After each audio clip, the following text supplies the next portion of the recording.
Welcome back to another technical deep dive here in the debug zone.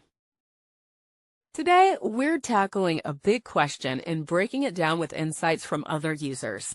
Hopefully, this clears up some misconceptions and helps you get the answer you need. So buckle up, stay a little curious, and let's jump right in.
And that's a wrap.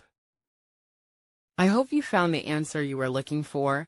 If you did, take a second to hit that subscribe button. It really helps out. And let me know in the comments which solution worked best for you.